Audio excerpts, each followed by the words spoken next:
মুসা আলাইহিস সালাম তার লাঠি দিয়ে যখন এই লোহিত সাগর এটার পানিতে আঘাত করলেন,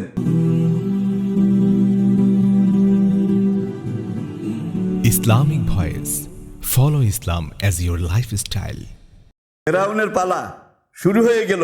কারুনের পরে ফেরাউন নির্যাতন আরো বাড়িয়ে দিল যে বনি ইসরায়েলের শেষ অথবা আমার শেষ, আমি তো শেষই হয়ে যাচ্ছি দেখা যায়, এখন বনি ইসরায়েলদেরকে আমি আর বাড়তে দেব না। এই কথা ফেরাউন যখন বলেছিল, তাফসির কারকগণ লিখেছেন ইউসুফ আলাইহিস সালামরা 12 ভাই ছিলেন।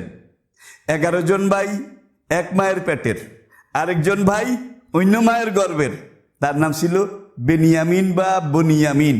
বেনিয়ামিন বা বনিয়ামিন, এই 12 ভাই তাদের সন্তান সন্ততি বংশ তারা 60 লাখ পর্যন্ত বৃদ্ধি পেয়েছিল।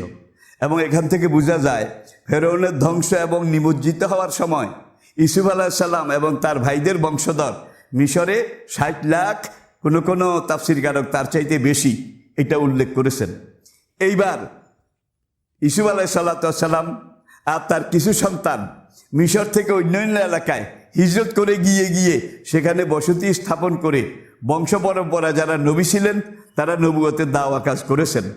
আর অধিকাংশ নবীদের অনুসারী হয়ে সেখানে জিহাদ এটা চালিয়ে গেছেন। যেমন মুসা আলাইহিস সালামের পরে ইউশা বিন নুন তিনি জিহাদ চালিয়েছেন।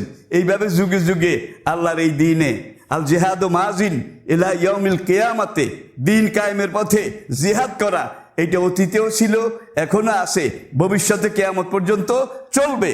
আর এই জিহাদ আর এই জিহাদে অর্থদান, এই জিহাদে জীবনদান, এটা একজন মুমিনের জন্য সবচেয়ে বড় কামিয়াবি। হ্যাঁ, তাদের জান্নাতে যাওয়ার ব্যবধান দূরত্ব থাকবে শুধু মৃত্যুটা। মৃত্যু হয়ে যাবে, তারা জান্নাতে চলে যাবে, শহীদেরা জান্নাতে চলে যাবে। দ্বীনের দায়, দ্বীনের রায়, দ্বীনের নকিব যারা ইসলামী আন্দোলনের কাজ করেন, দুনিয়ার বিভিন্ন পরিবেশে পারিপার্শ্বিক অবস্থায় শত বিরোধিতার মুখেও মুসার মতো নবীদের মতো দ্বীনের দাওয়া কাজ করেন। হাসরের কঠিন আদালতে আল্লাহ পাক তাদের হিসাব সবচাইতে সহজ করে দেবেন। এইবার মুসা আলাইহিস সালাম খবর পেলেন যে ফেরাউন আগামী রাতে তার লোকজন নিয়ে বনি ইসরায়েলদের এলাকা পুরা বস্তি ঘেরাও করবে এবং মুসা সহ পুরা বনি ইসরায়েল জাতি তাদেরকে খতম করে দেবে।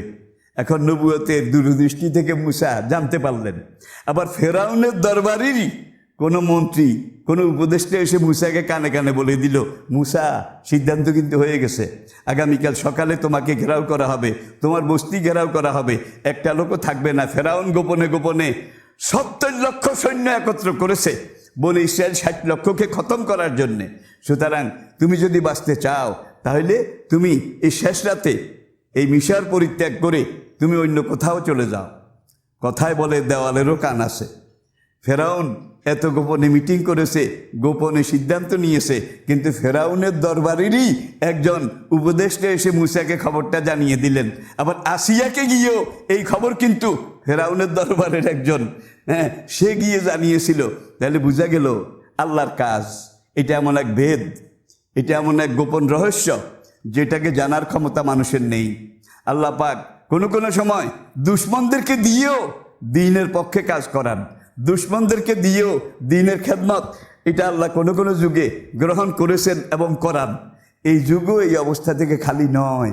আমরা যদি ডানে বামে সামনে পিছনে তাকাই তাহলে আমরা এটা দেখতে পাই যে দুশ্মন যেখানে সেখানেই দ্বীনের দাওয়া কাজ কোনো যুগে বন্ধ হয়নি, চলছে এবং চলতে থাকবে।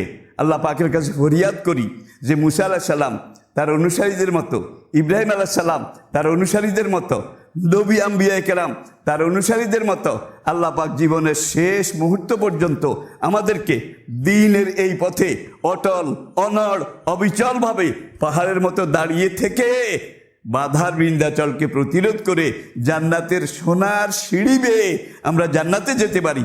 আল্লাহ পাক সেই সৎসাহস, সেই মনোবল, সেই ঈমান আমাদেরকে দান করুন। এবারে আসুন, ফেরাউন পিছু ধাওয়া করলো। কোরআনে ঘটনা আছে আশুয়ারা 63 থেকে 68, 63 আয়াত থেকে 68 আয়াত আমি এই মুহূর্তে বলতে পারছি না, আপনারা দেখে নেবেন। রিপিট, সূরা আশুয়ারা 63 থেকে 68 নম্বর আয়াত।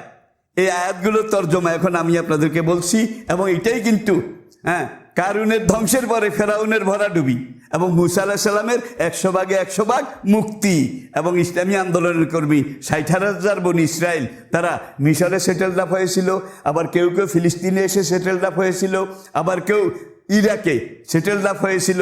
এইভাবে ইব্রাহিম আলাইহিস সালাম পর্যন্ত, আর ইব্রাহিম আলাইহিস সালাম থেকে মুসা আলাইহিস সালাম পর্যন্ত কাল পরম্পরায় আমরা দেখেছি সত্যের এই কাফেলা, নবুয়তের এই বাহিনী, এরা আল্লাহ জমিনে আল্লাহর দ্বীনের কাজ করেছে, দাওয়া কাজ করেছে। শেষ পর্যন্ত মুহাম্মদের রাসূল সাল্লাল্লাহু আলাইহি ওয়াসাল্লাম এসে এই দাওয়া কাজকে পরিপূর্ণতা দান করেছেন, এই দিনকে পূর্ণতা দান করেছেন। এখন ফেরাউন তার লোকজন নিয়ে পিছু ধাওয়া করলো। বনি ইসরায়েলরা মুসাকে বলল, কেউ কেউ, ইয়া মুসা, ফেরাউনের লোক আসতেছে আমাদের অল্প দূরে, অল্প পিছনে, আমরা তো ধরা পড়ে গেলাম। তখন মুসা আলাইহিস সালাম বললেন, আমরা ধরা পড়ে যাব? আমাদের আল্লাহ কি টায়ার্ড হয়েছেন নাকি রিটায়ার করেছেন? আমাদের আল্লাহ তো জীবিত, সদা জাগ্রত, সদা সচেতন, তিনি আমাদেরকে রক্ষা করবেন, পথ দেখাবেন। মুসা আলাইহিস সালাম তার লাঠি দিয়ে যখন এই লোহিত সাগর এটার পানিতে আঘাত করলেন, তখন একটা রাস্তা হয়ে গেল, পানি দুই দিকে পাহাড়ের মতো দাঁড়িয়ে গেল, সাগরের তলা শুকিয়ে গেল। মুসা আলাইহিস সালাম বললেন, আশ্রে নামো, চলো সামনে বাড়ো, ফেরাউন আসতেছে। এখন বনি ইসরায়েলরা বলল, আমরা তো 12 জাতি, 12 গোত্র, 12 বাপের সন্তান, এক বাপের সন্তান, এত হাজার, আমরা এক রাস্তা দিয়ে যাব না, আমাদের জন্য 12টা রাস্তা লাগবে। মুসা আলাইহিস সালাম তাই করলেন, 12 জায়গায় আঘাত করলেন, 12টা রাস্তা তৈরি হয়ে গেল। সব রাস্তার পানি মাঝখানে দাঁড়িয়ে সাগরের, লোহিত সাগরের তলা থেকে শুরু করে একেবারে পুরা স্মুথ অ্যাজ সিল্ক। দুনিয়ার কোনো দেশে এত সুন্দর রাস্তা, এত মিহিন রাস্তা, এত পরিপাটি রাস্তা এটা নাই। নদীর তলা শুকিয়ে 12টা রাস্তা যখন তৈরি হয়ে গেল, মুসা আলাইহিস সালাম তার লোকজন নিয়ে একেবারে নেমে এক দৌড়ে ওই পাড়ে উঠে গেলেন। ফেরাউন সাগরের তীরে আসলো, এসে দেখে যে বনি ইসরায়েলরা ওই পাড়ে গিয়ে উঠতেছে। ফেরাউন বললো, এই তো রাস্তা পড়ে আছে, নামো, তোমরা নামো, হ্যাঁ সাগরের দিকে নামো। মুসার আল্লাহ কয়, নামো। যখন ফেরাউন নামলো, পিছনে তার 60 লাখ, কমপক্ষে কোনো বর্ণনায় 70 লাখ সেনাবাহিনী, তাদেরকে নিয়ে যখন নামলো মুসা আলাইহিস সালামকে মারার জন্যে, বনি ইসরায়েলদেরকে ধরার জন্যে, ফিরিয়ে নেওয়ার জন্যে, নির্যাতন খতম করার জন্যে, তখন মাঝামাঝি যখন গেল আর 12টা রাস্তা দিয়ে ফেরাউনের শেষ ঘোড়া, শেষ সিপাহী যখন নামার কাজ শেষ হলো, তখন আল্লাহ পাক বলছেন যে ফাগাশিয়াহুম মিনাল ইয়াম্মে মা গাশিয়াহুম। আল্লাহ রাব্বুল আলামিন সাগরকে বললেন, হে সাগর তুমি একাকার হয়ে যাও। হে সাগর, সূরা আশ-শুআরা এটাকে আবার দেখুন। এখন পানি দুই দিক থেকে মিলে গেল। পানি যখন মিলে গেল, ফেরাউন তার লোকজন এবার কিন্তু নদীর সাগরের উপরিভাগে নাই, একেবারে তলায় যেখানে রাস্তা ছিল। এখন তাদের মাথার উপরে কত হাত পানি এটা আল্লাহ ছাড়া কেউ জানে না, কত মিটার পানি এটা আল্লাহ ছাড়া কেউ জানে না। একটা ঘোড়া, একটা সিপাহীর খবর আর পাওয়া যায়নি, কোনোদিন পাওয়া যাবে না। অনেকক্ষণ পরে ফেরাউন একেবারে বুম করে এই মাছের মতো, শাপলা পাতা মাছের মতো ভেসে উঠে দেখে যে কেউ নাই, সে একা সাঁতার কাটছে লোহিত সাগরে। এখন সে বলে, আমানতু বিল্লাহি রাব্বিল আলামিন, আমার খোদাই ইস্তফা দিলাম, মুসার খোদা রব্বুল আলামিনের উপরে ঈমান আনলাম।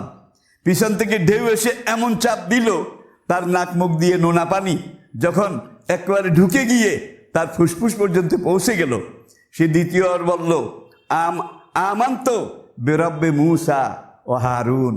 মুসা এবং হারুন এতদিন যে আসল খোদার দাওয়াত দিয়েছিল, আমার খোদাই এটাকে বাদ দিয়ে, ইস্তফা দিয়ে মুসা আর হারুন আলাইহিস সালামের আসল খোদার উপরে ঈমান আনলাম।